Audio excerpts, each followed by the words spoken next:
اچھا حضرت، آج کل کے دور میں آپ کو پتہ ہے کہ نوجوان نسل کے اندر یہ بڑی بیماری ہے کہ اگر اس کے سامنے کوئی نئی چیز آ جائے تو وہ سمجھتی ہے کہ بس اب میں ہی اکلے کل مجدد یا مفتی اعظم بن گیا ہوں، اور رویہ بھی عام جب ہم دعوت دیتے ہیں کالج یونیورسٹیز میں تو ایک مناظرانہ اور بحث مباحثہ معاملہ ملتا ہے. تو آپ کے لیکچر سے بھی حضرت اکثر یہ وہ آپ کہہ لیں کہ تاثر جاتا ہے، اور میرا اپنا بھی اس پہ یہی ماننا ہے کہ آپ کہتے ہیں کہ اسلاف کا دامن مت چھوڑو. تو جب ہم کہتے ہیں کہ سلف کے ساتھ جڑے رہو، سلف کا فہم لو، تو آگے سے یہ ایک بڑا اعتراض کیا جاتا ہے کہ سلف بھی تو انسان ہی تھے نا، ان سے کیا غلطی نہیں ہو سکتی؟ تو ہم نے جو تحقیق کی ہے، آپ سلف کی شخصیت پرستی میں نہیں جا رہے کہ ہماری تحقیق کو آپ رد کر رہے ہیں اور کہہ رہے ہیں کہ سلف اور خلف سے یہ چیز ثابت نہیں، اسلاف سے یہ چیز ثابت نہیں. دیکھیں، اس میں پہلی بات تو یہ ہے کہ قرآن مجید میں اللہ تعالیٰ نے فرمایا کہ وَيَتَّبِعْ غَيْرَ سَبِيلِ الْمُؤْمِنِينَ نُوَلِّهِ مَا تَوَلَّىٰ وَنُصْلِهِ جَهَنَّمَ، کہ جو بندہ مومنوں کے راستے کے علاوہ کوئی نیا راستہ اختیار کرتا ہے وہ جہنم میں جائے گا. یعنی سبیل المومنین جو ہے نا وہی اسلاف کا راستہ ہے. ایک بات اللہ تعالیٰ نے فرمایا کہ اہدنا الصراط المستقیم صراط الذین انعمت علیہم، کہ پروردگار ہمیں ان لوگوں کا راستہ، اللہ تعالیٰ نے سکھایا اہل ایمان کو جو دعا سکھائی کہ پروردگار ہمیں ان لوگوں کا راستہ دکھا جن پر تو نے انعام کیا، صراط مستقیم جن پر تو نے انعام کیا. اور انعام کن پہ کیا؟ فَأُولَٰئِکَ مَعَ الَّذِينَ أَنْعَمَ اللَّهُ عَلَيْهِم مِّنَ النَّبِيِّينَ وَالصِّدِّيقِينَ وَالشُّهَدَاءِ وَالصَّالِحِينَ. نبی، صدیق، شہداء اور صالحین. صالحین جو ہے یہ بھی اس راستے کو مانگنے کا بھی اللہ تعالیٰ نے حکم دیا ہے. اب دوسری بات یہ رہے گی کہ وہ بھی انسان تھے. دیکھیں، اس میں کوئی شک نہیں ہے کہ وہ بھی انسان تھے اور ہم ان کو معصوم بھی نہیں مانتے، لیکن اتنی بات تو مانیں کہ ہم علم میں ان کی گرد راہ کو نہیں پہنچ سکتے. جی یہ مجھے ایک بات یاد آ گئی.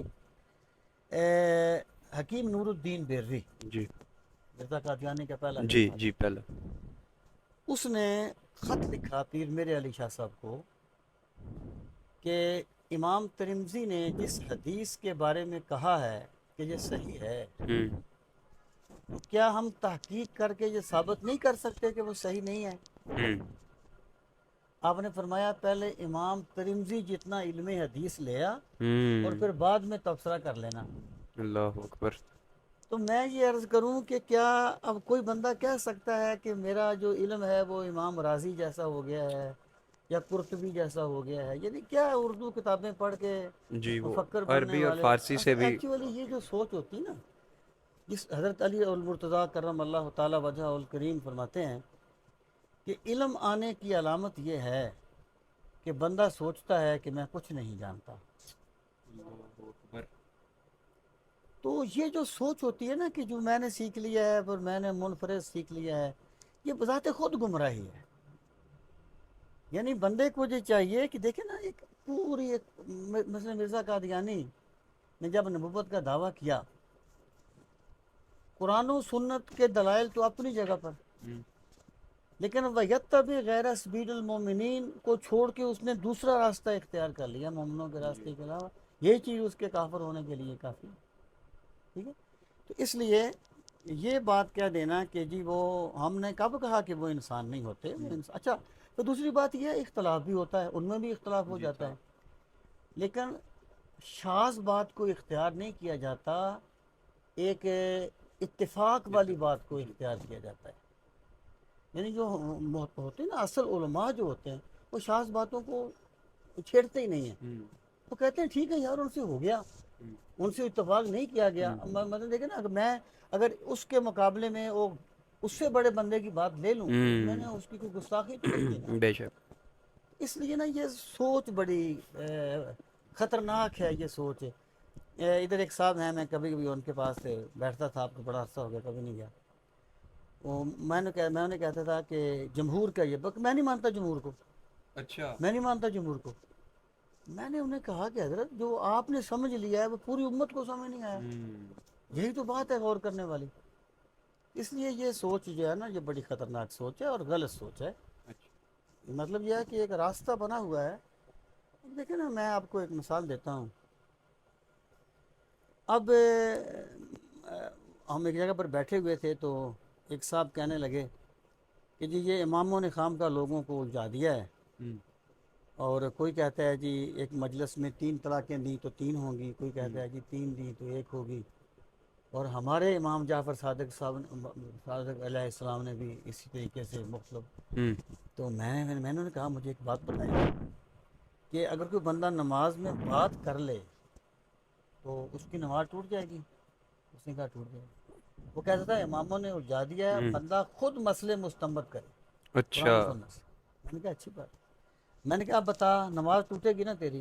اس نے کہا ٹوٹے گی. میں نے کہا دلیل کیا ہے؟ قرآن سے کیا دلیل ہے؟ اس کے بعد کوئی دلیل نہیں. میں نے کہا یہ تو آپ کا مبلغ علم ہے، یعنی یہ بندے کو ثابت کر سکتے، ان کو یہ نہیں. نہیں پتہ ہوگا واجب و فرض میں کیا فرق جی. ہوتا ہے، واجب کیسے ثابت ہوتا ہے، مستحب کیسے ثابت ہوتا ہے. مطلب یہ ہے کہ یہ اللہ تعالیٰ کا ایک انعام ہے. یہ اسلاف جو ہیں بے شک بے شک انعام ہے. انہوں نے ایک چیز کو عملی شکل میں ہمارے سامنے کر دیا ہے. تو اسلاف سے ہٹ کے جو راستہ ہوتا ہے نا وہ گمراہی کا راستہ جی. ہوتا ہے. اچھا حضرت، اس پہ اعتراض کرنے والا اگر یہ کہے اس آیت کو یا اس حکم کو کس پس منظر میں لے گئے، اگر اسی بات پہ کوئی اعتراض کرے جی یہ جو اللہ کہہ رہا ہے کہ غور و فکر کرو، تو وہ غور و فکر صحابہ یا تبا تابعین کو تو نہیں نہ کہا، وہ ہمیں بھی تو کہنا اللہ نے غور و فکر کرو، تو ہم غور و فکر کر کے ہی اگر کوئی تحقیق کر کے کوئی نیا عقیدہ نئی چیز لیں تو وہ حکم کیا ہم پہ بھی لاگو نہیں ہوتا غور و فکر والا؟ یہی تو مسئلہ ہے. غور و فکر تو کرتے نہیں ہے نا. غور و فکر کب کریں گے آپ؟ جب آپ 10 بندوں کو پڑھیں گے پھر غور و فکر بے کریں گے شک نا. بے شک.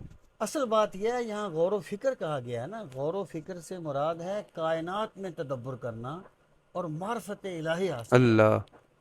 اس کا یہ مطلب نہیں ہے کہ بندہ کہے جی میں نے غور و فکر کیا اور میں اس رزلٹ پہ پہنچا کہ انسان کو نبوت کی ضرورت نہیں ہے.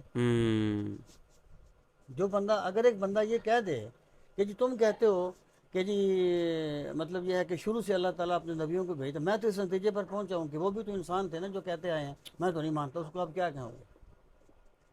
میری مراد یہ ہے کہ غور و فکر کا اصلاً وہ جو ہے نا چیزیں وہ تو ہوتی ہیں کائنات میں غور و فکر کرنا، دین کی حکمتوں میں غور و فکر کرنا، دین کے مزاج میں غور و فکر کرنا تاکہ عمل کا جذبہ پیدا ہو، ایک بندے میں ایک ترغیب ہو، اس کو دین کی طرف وہ مائل ہو.